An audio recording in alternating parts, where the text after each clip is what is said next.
Yes. And here's how I intend to do that, if I can convince enough of my colleagues in Congress to move in that direction. And it shouldn't be too hard. In the first 3 or 4 years, this bill is going to be largely, this program is going to be standing up. They're going to be hiring those 16,000 IRS agents we talked about that are so important to our health care. They're going to be putting together 100 new agencies, a bureaucracy capable of handling $1 trillion. They're going to be building it up. Well, that takes funds. It takes a lot of money to set something like that up. And if we can get control of the House of Representatives, and when I say we, I mean fiscally minded Republicans and independents and even Democrats, we can stop the funding of the bill. At the same time, of course, we're putting forward our positive solutions for health care reform.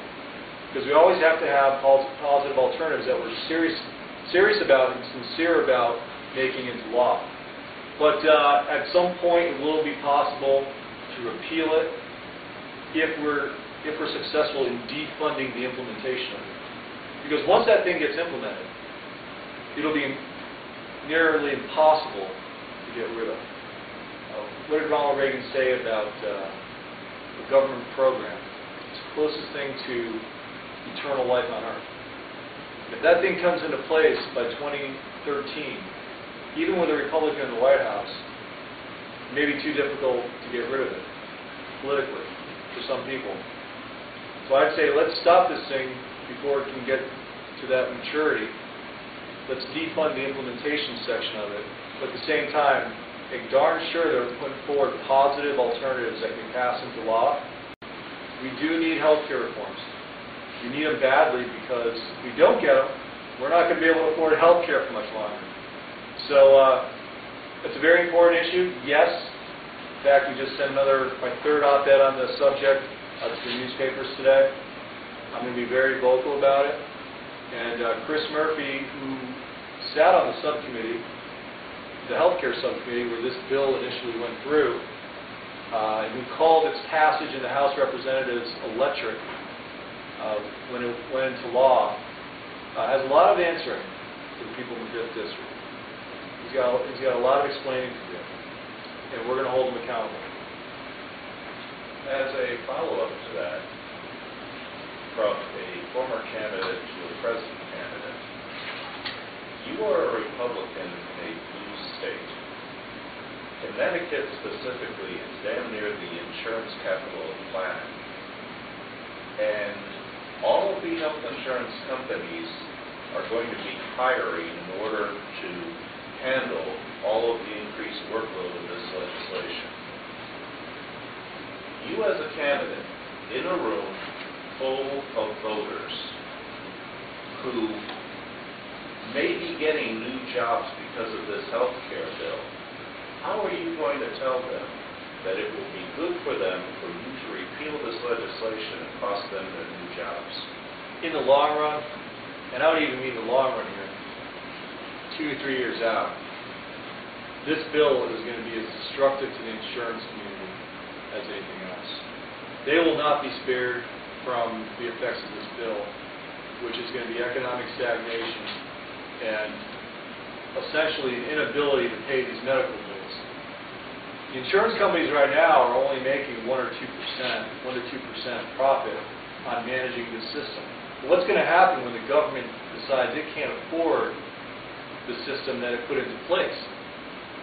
Well, it's going to make that 1 or 2% 0.1% or 0.01%, and pretty soon 0%. So if the insurance community wants to remain a part of the free market, it's going to have to, I think, at some stage make a decision that this bill is bad, not just for the nation, for consumers, and for doctors and medical professionals, but for itself. Unfortunately, too many have not come to that determination yet. I think that's because they're looking at short-term gains by hiring. But make no mistake that you can't have a government-run system, government-run healthcare system, with a private implementation program of this size and have it work in any type of sane and profitable way. But as you pointed out just a few minutes ago, companies have to make their decisions based on what they expect to happen. And as you also just said a few minutes ago, this thing actually goes through and is implemented. It would be hard to remove. So right now, most of the insurance companies are shifting their structure. They don't need sales and marketing anymore because everybody has to have insurance now. But they are increasing their number of people who will be processing the claims. Right. So you're going to be talking to a lot of people who just got jobs that they've been waiting for over a year, and you're going to fire them. No, I don't think that's going to happen because the benefits of this plan don't come into effect for 4 years. And we have time in that 4-year period to turn this thing around, to stop the implementation of the bill, and to go with real, workable health care solutions.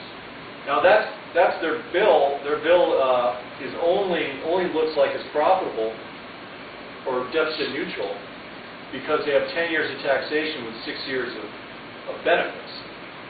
So those benefits will be another 4 years before those go into effect and those insurance jobs are theoretically created. Last attempt. We're going to be talking to people whose votes you want.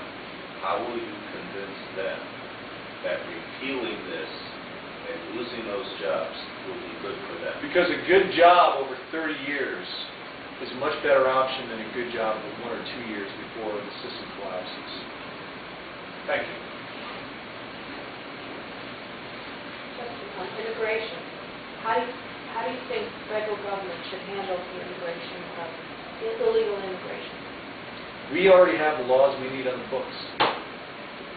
We need to execute them, and we need to follow through on the letter of the law. That's all that needs to be done in order to bring immigration reform to the United States.